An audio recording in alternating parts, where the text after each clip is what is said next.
in terms of your economic, financial problem, and your physical, mental problem, and you showed him your best gratitude. Deep in your heart, do you consider him as your hero, or you do not? I don't know. I'm not sure because my hero is I can take their actions or their reality to my life. But when someone helps someone, it's like a natural approach. It's a what's called naluri.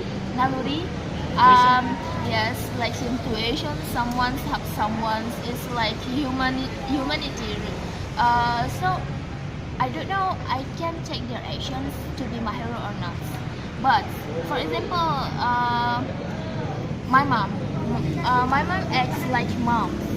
They take care her children, and then how do she face the life, even though life is